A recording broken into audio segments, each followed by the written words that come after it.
Damos gracias a Dios por estos momentos que podemos compartir a través de estos medios que, a pesar de la distancia, nos acercan en estos difíciles tiempos de pandemia, en los cuales, por medio de las restricciones, nos es impedido el poder estar cercanos el uno del otro. Un abrazo enorme desde Colonia Avellaneda, Paraná, provincia de Entre Ríos.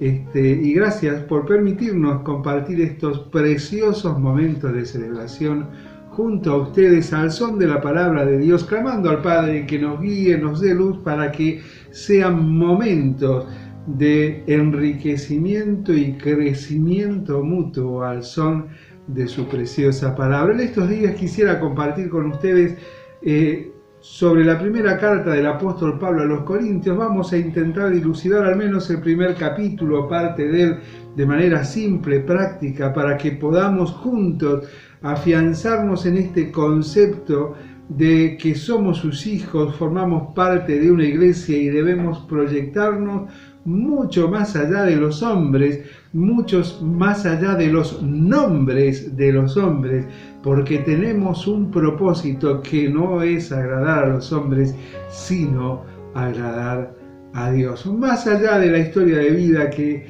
cada uno de nosotros hayamos tenido en el pasado, que podamos en un pasado lejano o en un pasado cercano saber que Dios tiene un propósito especial para este día en mi vida, y es ese propósito el que debo buscar, liberando las anclas del pasado que me impiden avanzar, como dijera el mismo apóstol Pablo, olvidando pues lo que queda atrás, prosigo a la meta. No olvidando como que no pasó nada, no, pasaron muchas cosas, como vamos a ir viendo, en especial en la vida del apóstol Pablo y quizás también en la tuya, como en la mía, pero esas cosas más que olvidadas es dejándolas atrás.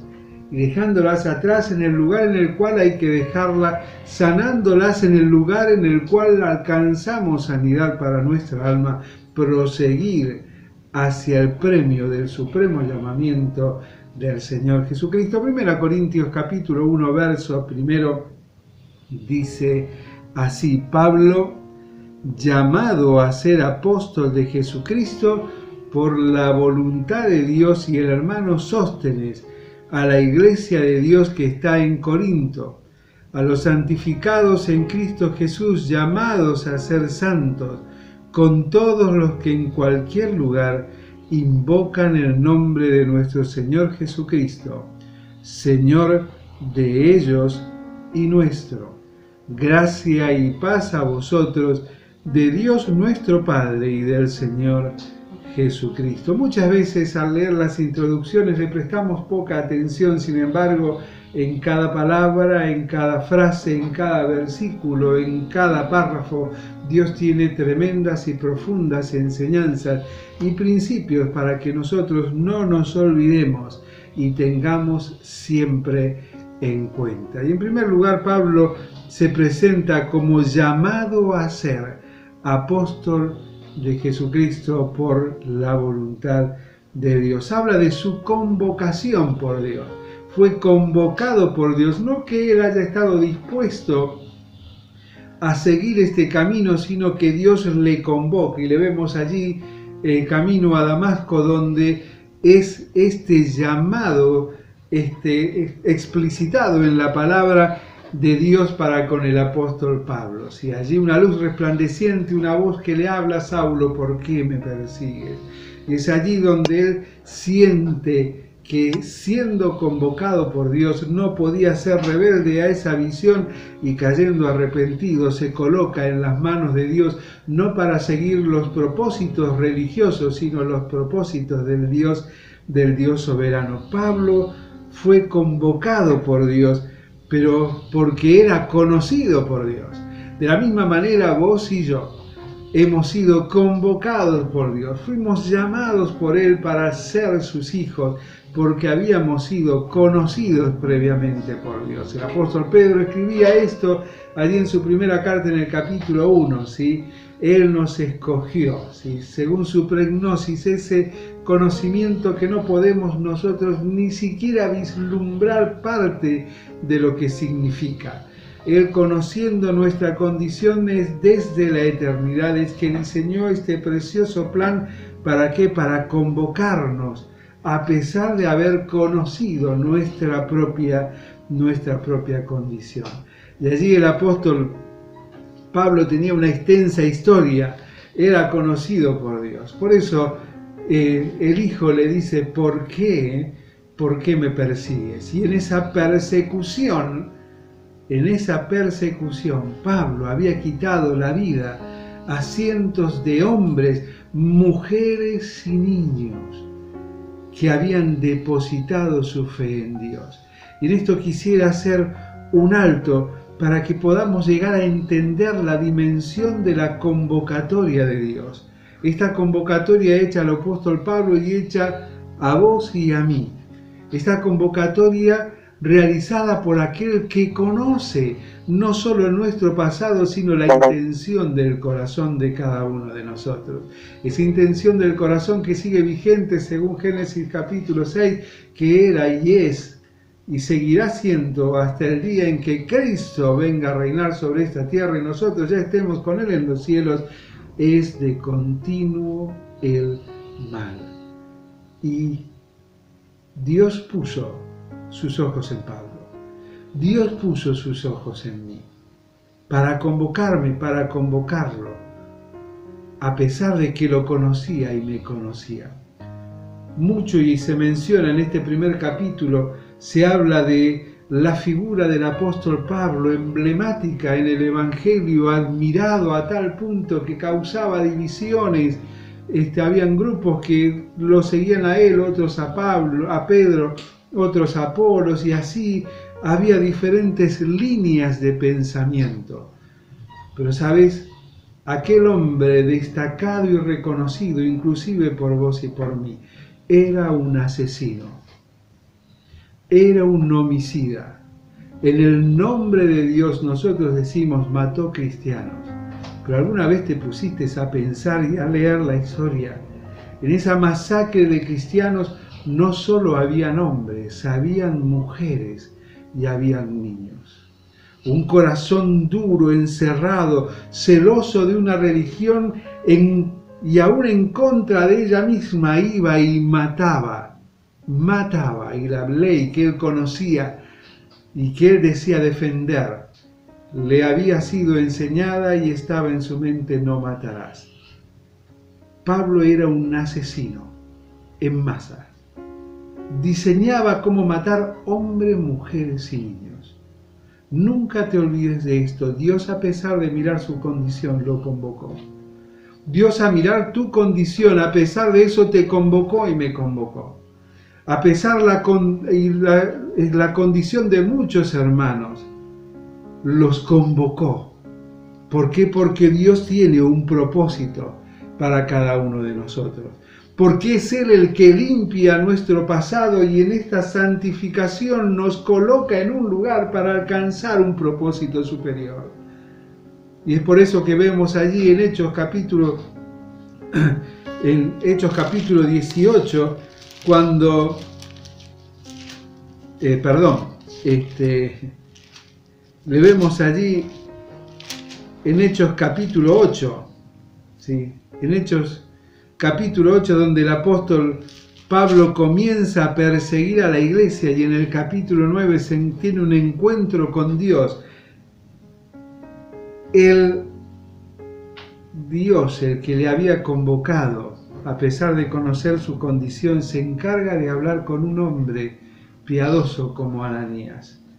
Y le dice: ve, pero no vayas por su condición pasada, sino por su condición presente. Porque cuando le dice: ve, hay un hombre en tal lugar llamado Saulo, ¿cómo? ¿No es este el asesino de hombres, mujeres y niños que han depositado su fe en ti? Y él le dice: ve, porque instrumento escogido me es este, para llevar mi nombre en presencia de los gentiles y de reyes y de los hijos de Israel, porque yo le mostraré cuánto le es necesario padecer por mi nombre. Ve, porque instrumento escogido me es este. Y sabes, tú y yo somos instrumentos escogidos, preciosos y preciados al corazón de Dios, en los cuales ha colocado un propósito maravilloso.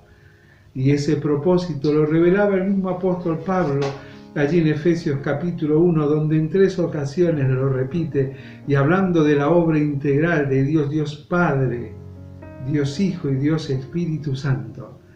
Dios Padre diseñando el plan para que nosotros fuésemos alcanzados para la alabanza de su gloria. Dios Hijo ejecutando el plan, allí en la cruz del Calvario, resucitando con poder y gloria para transformar nuestra vida. ¿Para qué? Para la alabanza de la gloria de su gracia. Y Dios Espíritu Santo sellándonos como propiedad suya y habitando en nosotros. ¿Para qué? Para alcanzar ese propósito superior colocado por Dios en nosotros para la alabanza de su gloria. No estamos aquí para la alabanza de los hombres. No estamos aquí para reconocimientos de aquellos que en su carne y pensamiento vano dicen que solo pueden seguir y servir a Dios, aquellos que tienen determinado nivel alcanzado de estudios. No, querido, no. Pablo lo tenía, sí, pero ¿sabes? Pablo le escribe a los Corintios y le dice en el mismo capítulo, vamos a meditar en esto el día de mañana, fíjate lo que dice el verso 27, verso 26, dice, pues mirad, hermanos, vuestra vocación, que no sois muchos sabios según la carne. Y ojo, hago un alto ahí. Bueno, pero es según la carne, dice, no según el Espíritu. Es que el conocimiento de la Biblia no te hace conocedor del Dios de la Biblia. Son dos cosas distintas. El conocimiento no te hace sabio. La sabiduría es la consecuencia del conocimiento puesto en acción. Es por eso que dice, no son muchos vosotros sabios según la carne, ni muchos poderosos, ni muchos nobles. No habla del poder económico ni de la nobleza del apellido, que son cosas que tristemente cae inclusive a los hijos de Dios, de darle honra a los hombres por su nombre, por su poder económico y su impronta en la obra. Nada de eso es válido. Nada de eso es válido. Es Dios obrando a través de nosotros. Es Dios manifestándose. Es Dios quien, obrando en nosotros, nos hace reconocer nuestra condición y que a pesar de nuestra condición, Él nos convocó para esta obra gloriosa. Y en esa humildad y humillación, reconocer que soy parte de lo necio del mundo, que escogió Dios para avergonzar a los sabios. Sí, soy parte de lo necio del mundo.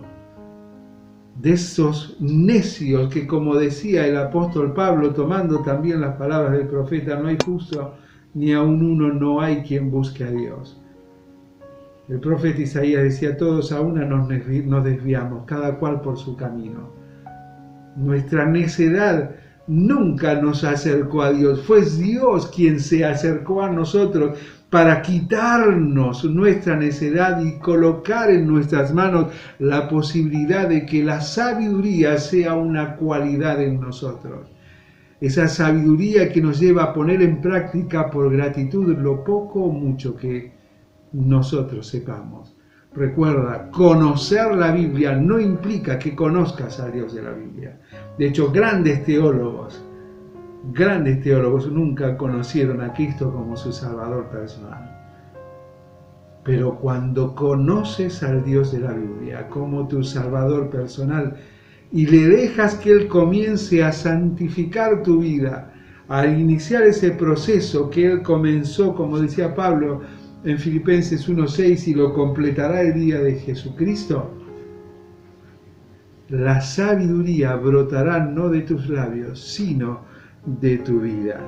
Lo vil del mundo, lo menospreciado, escogió Dios lo que no es para deshacer lo que es. Mas por él estáis vosotros en Cristo Jesús, el cual nos ha sido hecho por Dios sabiduría, justificación, santificación y redención. Y esto me hace pensar en los generales de David, en los fuertes de David, los valientes de David. Y es interesante que los valientes no salieron de apellidos renombrados, no salieron de institutos teológicos renombrados, sino que estando David escondido, se acercaron a él los pobres, los endeudados, los enfermos, todos aquellos que no tenían recursos ni reconocimientos para poder avanzar y se acercaron al ungido de Jehová. De la misma manera tú y yo nos acercamos a Él y desde allí, desde ese círculo precioso y maravilloso que es la iglesia en nuestro caso, que era el ejército de David, salieron sus valientes. Y de aquí deben salir los valientes de Dios. Aquellos que sin temor exponen la palabra de Dios más allá de su condición pasada. Pablo había sido un perverso asesino de hombres, mujeres y niños. Pero a pesar de su condición, Dios lo convocó y comenzó esta transformación. Ananías tuvo que entender que era un instrumento escogido. Pedro lo tuvo que entender, los discípulos lo tuvieron que entender, él mismo lo tuvo que entender. Y tuvo que entender el que Dios trabaja en procesos. Y es por eso que le vemos 3 años y medio separado, aprendiendo, porque no podía estar en medio de aquellos que había perseguido antes sin primero sanar sus heridas del alma y crecer en conocimiento para la obra que tenía para él, pero nunca dejó de cumplir los propósitos de Dios para su vida, ni esos 3 años y medio que estuvo apartado no de Dios, sino apartado, creciendo, estudiando. Pero cuidado, muchos, y hacemos un alto aquí, interpretan que en función de esto todo aquel que quiere servir a Dios debe apartarse a estudiar. Querido, no te coloques ni le hagas decir a la Biblia lo que no dice. Deja que aquel que ha convocado, a pesar de su condición, cumpla su propósito en cada uno. Algunos necesitarán, otros no. En cierta ocasión, hablando con un queridísimo hermano misionero, hablábamos de este tema y él me dijo algo que me impactó. Dice, ¿sabes que, Nelson? Algunos necesitan 3, 5, 10 años. Otros necesitan 1. Algunos, ninguno.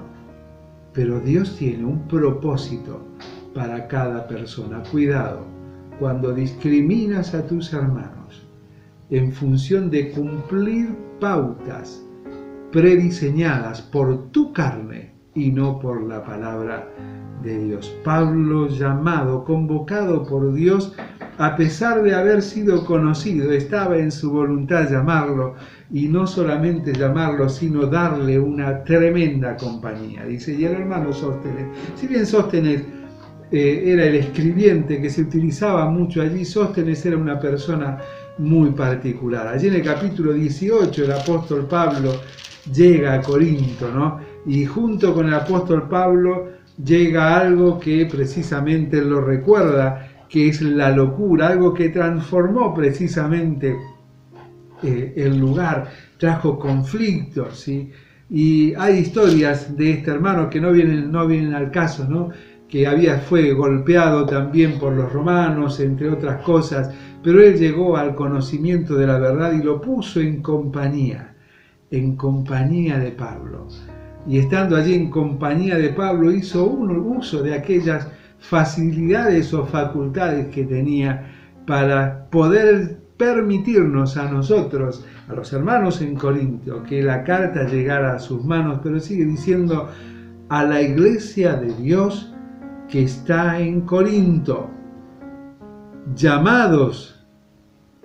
a los santificados, llamados a ser santos. No hay contradicción aquí, santificados, apartados para Dios como sus hijos, llamados a ser santos. Es la obra del Espíritu Santo que nos santifica y nos hace cada día parecernos un poco más a Dios, si es que lo dejamos obrar en cada uno de nosotros. Se dirige a aquellos que habían sido cambiados. No dice a los que más cambiados están ni a los que menos están cambiados. No, a todos, ¿sí? A los santificados en Cristo Jesús. A todos los que han sido llamados a ser santos, convocados a vivir una vida distinta, convocados a dejarse utilizar por el Señor. A todos los que en cualquier lugar invoquen el nombre de nuestro Señor Jesucristo. Y ahí habla no solo de los cambiados, sino de aquellos que asumen el compromiso porque hemos sido llamados a ser santos, pero que más allá de eso formamos parte del cuerpo de Cristo. Queridos, qué tremendo es si nosotros, o qué tremendo sería si nosotros constantemente tuviésemos estos principios, estos tres principios vinculares en nuestra vida cotidiana como algo de gran valor. Soy parte de los cambiados por Dios. He sido santificado por Él. Soy su hijo. Soy su hijo. No miembro de la iglesia. Y viste que cuando nos preguntan, ¿vos de qué iglesia soy? Yo soy de la iglesia. Y hay dos maneras de dar, ¿no? Damos la dirección o damos el nombre del pastor, de acuerdo a la impronta del pastor también. Tal es el pastor, tales son las ovejas, ¿no? Cuando el pastor es demasiado de imponerse, las ovejas siempre van a decir, yo soy del pastor. Cuidado con eso también, pero ese es otro tema. Hay un dicho que dice que tal el pastor, tales las ovejas, salimos exactamente igual. Cuidado con la impronta que le transferimos a aquellos que Dios ha puesto a nuestro cuidado. Debe ser la impronta, la marca de Cristo y no la marca nuestra, ¿sí? Soy parte de los santificados. No hay niveles. Las responsabilidades no son niveles dentro de la iglesia ni delante de Dios. Absolutamente no. Somos uno en Cristo. Nos invita, y debo entender y tener presente cada día de mi vida, que he sido y que tengo un compromiso de carácter natural con Dios. Un compromiso porque soy llamado a ser santo. Soy llamado no solamente a tener vida, sino a vivir una vida abundante. Santificado, llamado a ser santo. Santificado es un hecho irrepetible y eterno, pero llamado a ser santo es un proceso de cambio constante. Donde dejo a Dios obrar en mí. Bueno, pero Dios está en mí, haz tu obra en mí, querido, el Espíritu Santo mora en ti, pero debe ser una coexistencia, es una coexistencia, pero debe ser una coexistencia de carácter vital. ¿Qué quiere decir eso? La coexistencia de carácter vital es Dios viviendo y obrando dentro mío. Y yo no abriendo mi boca, sino simplemente rendido ante Él. Mis manos, mis pies, lo que hago, lo que pienso, por dónde voy, va a reflejar mi compromiso con el llamado a ser santo. El llamado a servir. No es a servir en lo que tengo capacidad ni facilidad, ni siquiera a ejercitar únicamente mi don espiritual, porque servicio no es hacer lo que puedo hacer de acuerdo a mis capacidades y no hacer porque tengo limitaciones, no. Servir es dejarlo a Dios obrar a través de mí. Cuando lo dejo a Dios obrar a través de mí, no solamente puedo disfrutar que soy parte de los cambiados, sino que el compromiso con Dios es genuino, porque es Dios a través de mí, obrando haciendo lo que Él quiere, como Él quiere, cuando Él quiera, sin olvidarme que soy parte del cuerpo de Cristo. Se habla mucho del cuerpo de ancianos, del cuerpo pastoral o del equipo. No, querido, qué flojo, qué feo. Somos parte del cuerpo de Cristo. Dios nos ha dado una responsabilidad, a algunos distinta, pero somos parte del cuerpo de Cristo, junto con todos los que invocan el nombre de nuestro Señor Jesucristo en todo lugar. Es por eso que cuando el Señor Jesucristo estaba orando allí en Juan capítulo 17, clamaba por estos y por mí, por vos, por nosotros, por los que habían de creer. No para que precisamente los que habían de creer reconocieran a los apóstoles como algo superior a ellos. No.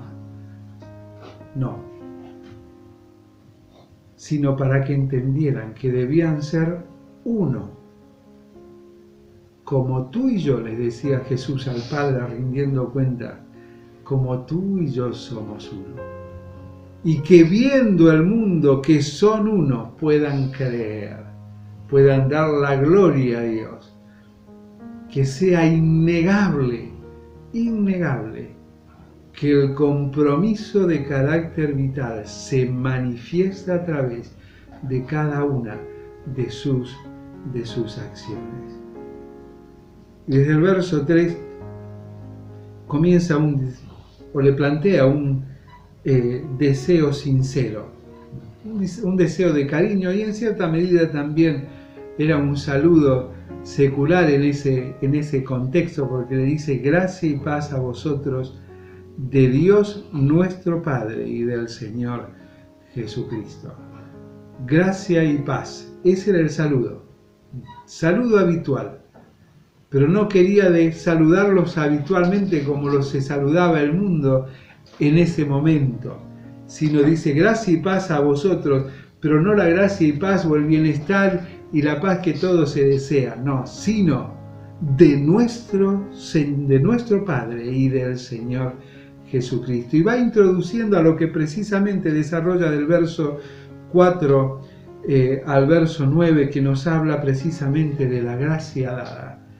Gracia y paz a vosotros de Dios nuestro Padre y del Señor Jesucristo. Entendamos el disfrute de esta gracia que nos ha sido entregada. Fíjate lo que dice el verso 4. Gracias doy a mi Dios siempre por vosotros, por la gracia de Dios que os fue dada en Cristo Jesús. Por la gracia de Dios que fue entregada en Cristo Jesús. Aquel verbo que se hizo carne, aquel que no rehusó entregar su vida por nosotros y cargar en él el castigo de cada uno de nosotros. Él que ocupó tu lugar y mi lugar allí en la cruz. Esa gracia dada que debemos tener presente siempre, porque esa gracia entregada nos ha enriquecido. Dice, porque en todas las cosas fuisteis enriquecidos en él. En todas las cosas, decía el poeta en un himno muy lindo, reflejando esta riqueza que tenemos en él.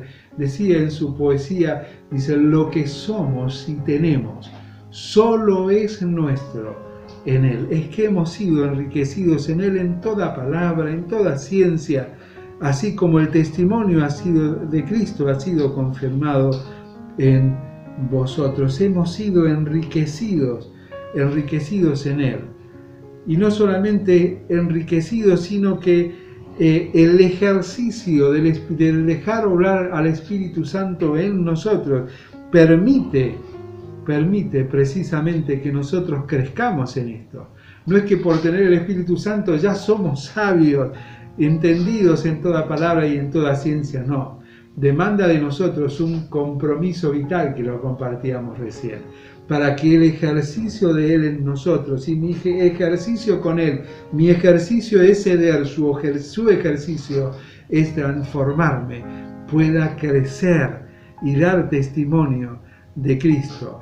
Y dice que esta gracia no solamente nos fue entregada, no solamente nos ha enriquecido, sino que nos ha llenado de esperanza. Dice, y de igual manera nada os falte en ningún don, esperando la manifestación de nuestro Señor Jesucristo, el cual también os confirmará hasta el fin, para que seáis irreprensibles en el día de nuestro Señor Jesucristo, fieles Dios, por el cual fuisteis llamados a la comunión con su Hijo Jesucristo, nuestro Señor, esperando la manifestación de nuestro Señor Jesucristo, el cual también os confirmará hasta el fin, para que seáis irreprensibles en el día de nuestro Señor Jesucristo. ¿Sabes? Lo maravilloso no es que nosotros vamos a alcanzar la plenitud ni la perfección en este mundo. Siempre hay algo que cambiar. Siempre hay algo que cambiar. Así como siempre hay algo que cambia dentro de nosotros. Hoy no pienso igual que ayer, ni que hace una semana, ni hace un mes, ni hace un año, y mucho menos que hace 5 o 10 años.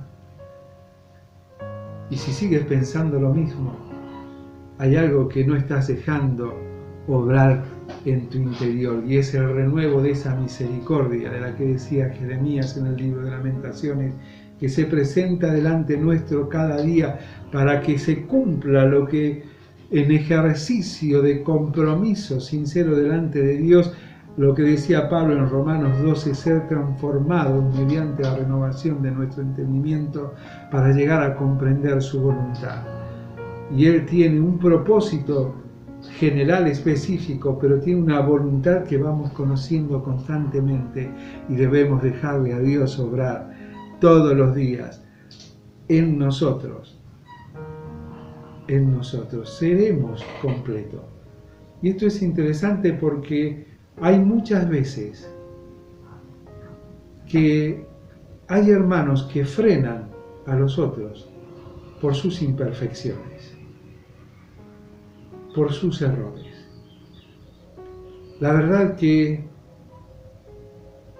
habría que haberlo frenado al apóstol Pablo por sus errores y sus imperfecciones, ni hablar de su carácter, que no lo mencionamos, ni hace falta llegar al carácter. ¿Cómo vamos a tener en medio nuestro predicando un asesino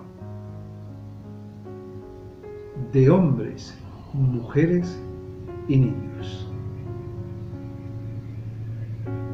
¿Cuánto mal le hace el liderazgo al desarrollo de la Iglesia de Cristo en la actualidad? Cuando mirando el pasado de su vida o el contexto de su familia, de decisiones tomadas por personas mayores de edad, cargamos sobre la persona no solo sus errores, sino los de aquellos que le rodean. Bajo esa premisa no tendríamos las epístolas paulinas, no tendríamos las epístolas del apóstol Pedro, porque Pedro era un hombre de armas llevar. Lo demostró allí en el huerto de Getsemaní. No era un nene de pecho como se dice ahora, ¿no? Tenía calle, y calle de la dura, de la pesada.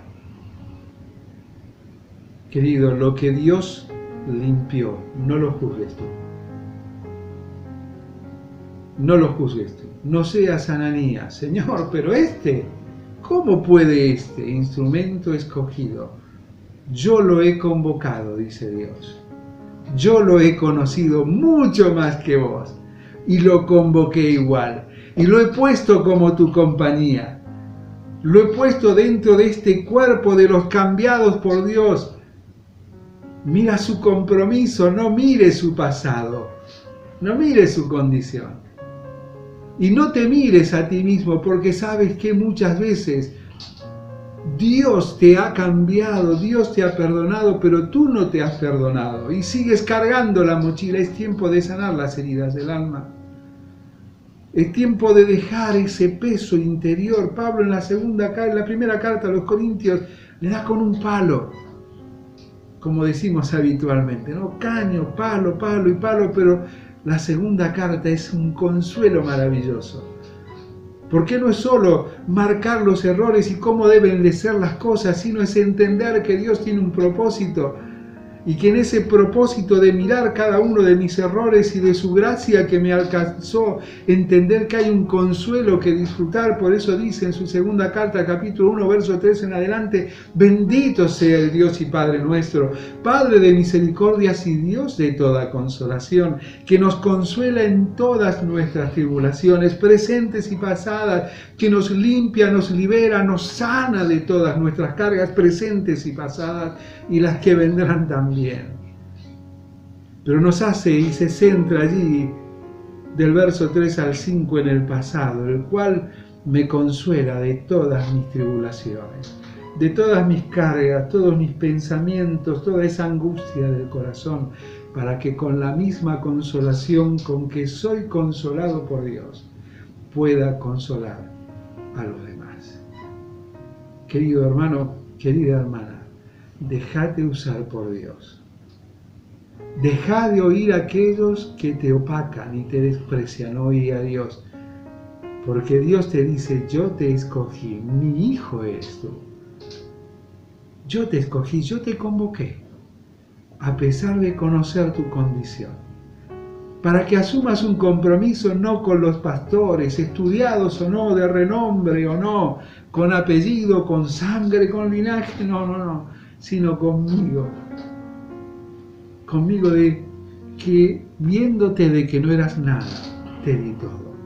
Quiero cerrar, viene a mi mente, porción muy conocida, de muchos coros que cantábamos y cantamos en la actualidad. Primera Pedro, capítulo 2, verso 9. A vos que quizás te sentís poco despreciado o menospreciado por otros, que teniendo poder, conocimiento, estudios teológicos y demás te hacen sentir que sos un inútil. No.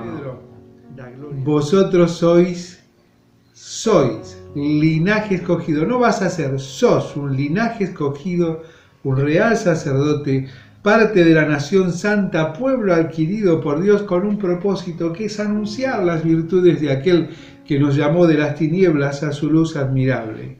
Pero me encanta lo que dice el verso 10, dice: pero vos y yo, que en otro tiempo no éramos, ahora somos pueblo de Dios. Vos y yo, que en otro tiempo no habíamos alcanzado misericordia, ahora la hemos alcanzado. No hay distinción. Somos uno en Cristo. Que seamos perfectos en unidad para que el mundo conozca, decía Jesús allí en Juan 17, conozca que tú los enviaste, así como tú me enviaste a mí. Que Dios bendiga su palabra.